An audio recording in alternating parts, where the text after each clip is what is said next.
নমস্কাৰ এই মুহূৰ্তত আহি পৰিছে কেইবাটাও গুৰুত্বপূৰ্ণ খবৰ আৰু এনে খবৰসমূহ নিতৌ পাবলৈ চেনেলটো ছাবস্ক্ৰাইব কৰি ভিডিঅ'টোত এটা লাইক কৰি দিবলৈ নাপাহৰিব। তেনেহ'লে তেনেকৈ খবৰকেইটা আৰম্ভ কৰোঁ। দৰ্শকসকল দিব লৈছোঁ প্ৰথমটো ব্ৰেকিং নিউজ।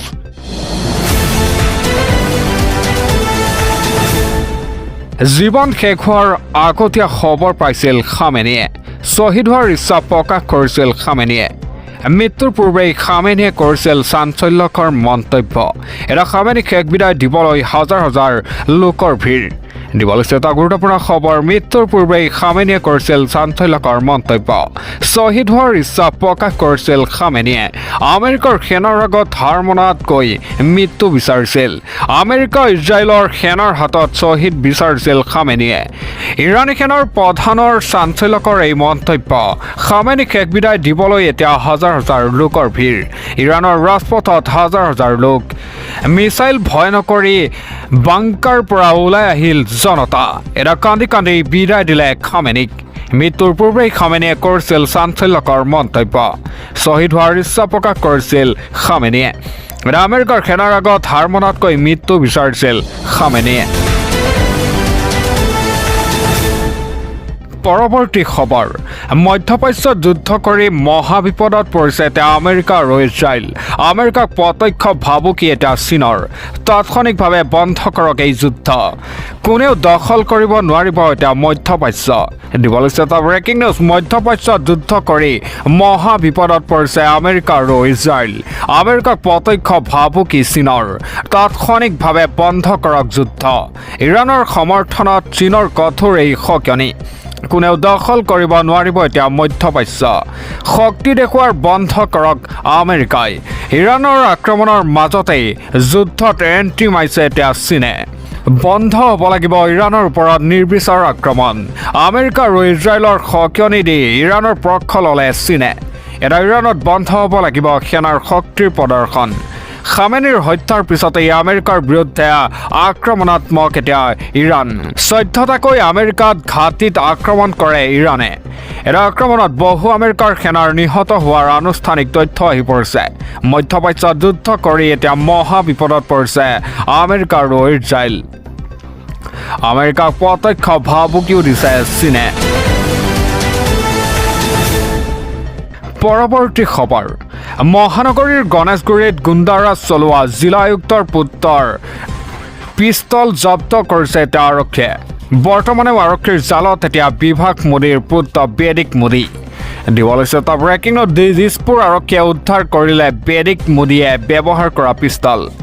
মহানগৰী গণেশগুৰিত গুণ্ডাৰাজ চলাই গ্ৰেপ্তাৰ হৈছিল বেদিক। অৱশ্যে এতিয়াও নিশ্চিত নহয় পিষ্টলটো বেদিকৰ হয় নে নহয়। প্ৰাক্তন জিলা আয়ুক্তৰ পুত্ৰ বিভাস মোদীৰ পুত্ৰ বেদিক। এটা গ্ৰেপ্তাৰ হোৱা আটাইকেইটা অভিযুক্তৰে নাই পিষ্টলৰ অনুজ্ঞাপত্ৰ। বেদিকৰ সৈতে গ্ৰেপ্তাৰ হোৱা অমিত ভৌমিকৰ আছে বহু গোচৰ।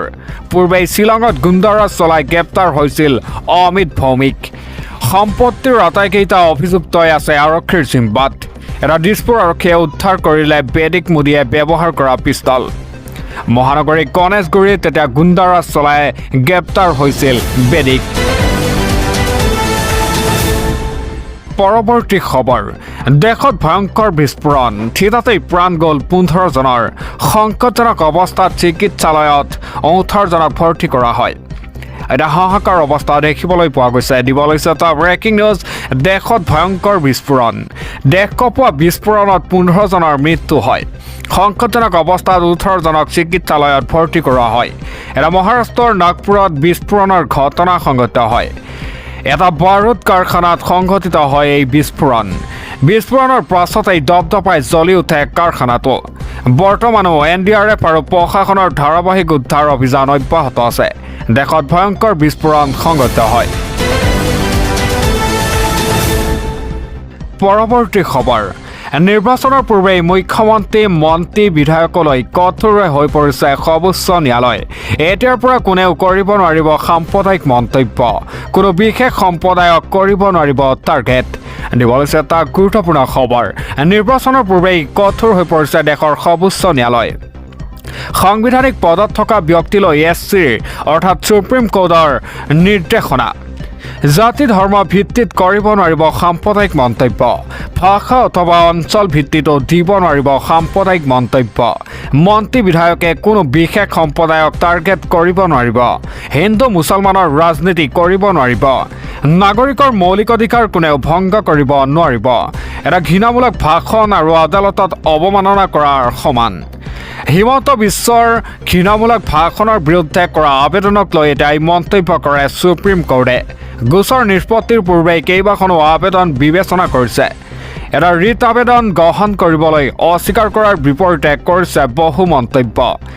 সংবিধান উলংঘা কৰিব নোৱাৰিব এতিয়া মন্ত্ৰী অথবা বিধায়কে। ন্যায়াধীশ উজ্জ্বল ভূঞা বিচাৰপীঠৰ গুৰুত্বপূৰ্ণ ৰায়। সকলোৰ প্ৰতি সন্মান আৰু শ্ৰদ্ধাৰ মনোভাৱ ৰাখিব লাগিব জনপ্ৰতিনিধিয়ে। ভাষণ, কাৰ্টুন, মিম প্ৰস্তুত কৰি উপলুঙা কৰিব নোৱাৰিব। নিৰ্বাচনৰ পূৰ্বেই কঠোৰ হৈ পৰিছে দেশৰ সৰ্বোচ্চ ন্যায়ালয়। পৰৱৰ্তী খবৰ, ইজৰাইল ইৰাণৰ যুদ্ধত বৃহৎ ক্ষতিৰ সন্মুখীন হৈছে ইৰাণ। আক্ৰমণত জীৱন শেষ ইৰাণৰ প্ৰতিৰক্ষা মন্ত্ৰী আমিৰ নাছিৰৰ দেহৰ। IRGCৰ কামাণ্ডাৰ সৈতে ভয়ংকৰ ঘটনা সংঘটিত হয়। দিব লৈছে এটা বিগ ব্ৰেকিং নিউজ। যুদ্ধৰ ক্ষেত্ৰত প্ৰথমটো বৃহৎ ক্ষতি ইৰাণৰ। ইজৰাইলৰ আক্ৰমণত মৃত্যু হয় ইৰাণৰ প্ৰতিৰক্ষা মন্ত্ৰী আমিৰ নাছিৰৰ দেহ নিহত হয় আক্ৰমণত। ইৰাণৰ IRGCৰ কামাণ্ডাৰো নিহত ভয়ংকৰ আক্ৰমণত।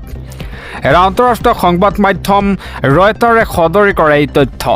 ইজৰাইলৰ ওপৰত কৰা ভয়ংকৰ আক্ৰমণৰ প্ৰত্যুত্তৰ দিয়ে ইৰাণৰ 100টা স্থানত মিছাইল আক্ৰমণ কৰে ইজৰাইলে। যুদ্ধৰ ক্ষেত্ৰত প্ৰথমটো বৃহৎ ক্ষতি এটা ইৰাণৰ। পৰৱৰ্তী খবৰ, এটা ব্ৰেকিং নিউজ হৈ পৰিছে। চলন্ত ৰেপিডত ছাত্ৰীৰ সৈতে ভয়ংকৰ কাণ্ড। ৰেপিড চালক মিণ্টু চহৰীয়াৰ মহানগৰীৰ ৰেপিডত উঠি বিপদত পৰে এগৰাকী যুৱতী। লগে লগে ছাত্ৰীগৰাকীয়ে কৰে চিঞৰ বাখৰ। সবিশেষ জনাইছোঁ আপোনালোকক। মহানগৰীত ৰেপিড চালকৰ পুনৰ জঘন্য কাণ্ড। চলন্ত ৰেপিড বিশ্ববিদ্যালয়ৰ ছাত্ৰীৰ সৈতে কৰিলে কুকাণ্ড। ৰেপিড চালক মিণ্টু চহৰীয়াৰ ৰেপিডত উঠি নিৰ্যাতনৰ সন্মুখীন হয় এগৰাকী যুৱতী। চলন্ত ৰেপিড ছাত্ৰীগৰাকীয়ে বিভিন্ন অংগত হাত দিয়ে। এটা লগে লগে ছাত্ৰীগৰাকীয়ে কৰে চিঞৰ বাখৰ। মঠঘৰীয়াত ছাত্ৰীগৰাকীক এৰি পলায়ন কৰে মিণ্টু চহৰীয়াই। এটা নুনমাটি আৰক্ষীয়ে ভঙাগড়ৰ পৰা আটক কৰিছে মিণ্টু চহৰীয়াক। সম্পত্তিৰ নুনমাটি থানাত আৰক্ষীয়ে চলাইছে এতিয়া জেৰা। মহানগৰীত ৰেপিড চালকৰ পুনৰ জঘন্য কাণ্ড।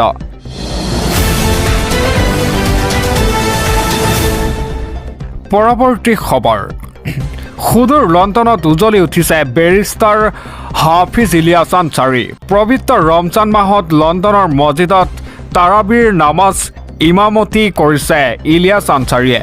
ইলিয়াছক লৈ এতিয়া গৌৰৱান্বিত অসমৰ মুছলমান সমাজ। সুদূৰ লণ্ডনত উজলি উঠিছে বেৰিষ্টাৰ হাফিজ ইলিয়াছ আনছাৰী। পবিত্ৰ ৰমজান মাহত লণ্ডনৰ মছজিদত ইলিয়াছ আনছাৰীয়ে কৰিছে দোৱা। লণ্ডনত তাৰাৱী নামাজ ইমামতি কৰিছে ইলিয়াছ আনছাৰীয়ে। নিষ্ঠাৰ আৰু সততাৰ সৈতে দায়িত্ব পালন কৰিছে ইলিয়াছ আনছাৰীয়ে। প্ৰতি বছৰে লণ্ডনত পবিত্ৰ ৰমজান মাহত থাকে ইলিয়াছ আনছাৰী। প্ৰতি বছৰে পালন কৰি আহিছে ইলিয়াছে নিজৰ দায়িত্ব। এটা ইলিয়াছক লৈ গৌৰৱান্বিত অসমৰ মুছলমান সমাজ। সুদূৰ লণ্ডনত এতিয়া উজলি উঠিছে বেৰিষ্টাৰ ইলিয়াছ আনছাৰী। পৰৱৰ্তী খবৰ, এটা ব্ৰেকিং নিউজ আহি পৰিছে। কমিশ্যন দিয়া কাম লোৱা। কমিশ্যনৰ অংক মাষ্টৰৰ ৰূপত মন্ত্ৰী যোগেন মহন। কমিশ্যন নাপালে ফাইলতো চহী নকৰে যোগেন মহনে। মুখ্যমন্ত্ৰী হিমন্ত বিশ্ব শৰ্মাৰ নিৰ্দেশকো কেৰেপ নকৰে যোগেন মহনে। ৰাজ্যত ওলাইছে কমিশ্যন অংকৰ মাষ্টৰ। কমিশ্যন মন্ত্ৰী হিচাপে পৰিগণিত যোগেন মহন। কমিশ্যন নাপালে ফাইলতো চহী নকৰে যোগেন মহনে। কমিশ্যন খাই খাই ঘৰ টনকিয়াল কৰিছে যোগেন মহনে। মুখ্যমন্ত্ৰী হিমন্ত বিশ্ব শৰ্মাৰ নিৰ্দেশকো কেৰেপ নকৰে যোগেন মহনে। ধন পালেহে ফাইলত চহী কৰি দিয়ে যোগেন মহনে। মন্ত্ৰী যোগেন মহনৰ বিৰুদ্ধে উত্থাপিত হৈছে ভয়ংকৰ অভিযোগ। নিজকে ছুপাৰ CM বুলি ভাবে যোগেন মহনে। লোক নিৰ্মাণ বিভাগৰ গৃহ নিৰ্মাণৰ নামত কমিশ্যনৰ বজাৰ পতাৰ অভিযোগ উত্থাপন হয়। এটা ফাইলত চহী কৰিবলৈ হ'লে যোগেন মহনক দিব লাগে কমিশ্যন। মুখ্যমন্ত্ৰীয়ে অনুমোদন জনোৱা কামতো কমিশ্যন ৰাজ কৰে যোগেন মহনে। এটা কমিশ্যন নোপোৱাৰ বাবে 3 মাহ ধৰি বন্ধ হৈ আছে আঁচনিৰ কাম। বিশ্ব বেংকৰ সাহায্য পুঁজিৰে 22টাকৈ আঁচনি আবণ্টন দিছিল মুখ্যমন্ত্ৰীগৰাকীয়ে, কিন্তু সেই আঁচনিৰ নামত আবণ্টিত হৈছিল কেইবাশ কোটি টকা। কিন্তু কাৰ্যালয়তে এতিয়া পৰি ৰৈছে আবণ্টিত ঠিকাৰ গুৰুত্বপূৰ্ণ ফাইল। পৰৱৰ্তী খবৰ, এটা ব্ৰেকিং নিউজ আহি পৰিছে। সাহস আছে যদি দিল্লীত পুনৰ নিৰ্বাচন অনুষ্ঠিত কৰক। বিজেপিয়ে যদি 10খন আসনো পায় মই ৰাজনীতি এৰি দিম। মোক ধ্বংস কৰিবলৈ, শেষ কৰিবলৈ হ'লে একেবাৰে হত্যা কৰি দিয়ক। প্ৰধানমন্ত্ৰী মোদীক প্ৰত্যাহ্বান জনায় অৰবিন্দ কেজৰিৱালে। দিব লৈছে এটা ব্ৰেকিং নিউজ। বিজেপিয়ে যদি 10খন আসনো পায় মই ৰাজনীতি এৰি দিম। ৰাজনীতি ত্যাগ কৰিবলৈ মই সম্পূৰ্ণৰূপে সাজু আছোঁ। প্ৰধানমন্ত্ৰী মোদীক প্ৰত্যাহ্বান জনায় এতিয়া অৰবিন্দ কেজৰিৱালে। মোক ধ্বংস কৰিবলৈ, শেষ কৰিবলৈ চেষ্টা কৰিছিল মোদী আৰু অমিত শ্বাহে, কিন্তু সকলো ষড়যন্ত্ৰ ফ্লপ হ'ল। মই কোনোদিন দুৰ্নীতি কৰা নাছিলোঁ, কিন্তু মোক দুৰ্নীতিগ্ৰস্ত বনাবলৈ চেষ্টা কৰিছিল, কিন্তু আইনে মোক দোষমুক্ত বুলি ঘোষণা কৰিলে। দিল্লীত পুনৰ নিৰ্বাচন অনুষ্ঠিত কৰক। সমগ্ৰ দিল্লী ধ্বংস হৈ গৈছে। এটা সমগ্ৰ দিল্লী ধ্বংস হৈ গৈছে বুলি মন্তব্য কৰিছে। এটা বিজেপিক লৈ বিৰক্ত হৈছে দিল্লীৰ জনতা। মোৰ ওপৰত বহু নিৰ্যাতন চলোৱা হ'ল, কিন্তু মই অত্যন্ত সৎ মানুহ। ষড়যন্ত্ৰ ওপৰাই দীৰ্ঘদিনৰ পিছত সত্যৰ জয় হ'ল। এটা বিজেপিয়ে যদি ক্ষমতা বিচাৰে ভাল কামেৰে লওক। দেশৰ সংবিধানক লৈ খেলা নকৰিব বিজেপিয়ে। গৰজি উঠিল এতিয়া অৰবিন্দ কেজৰিৱাল।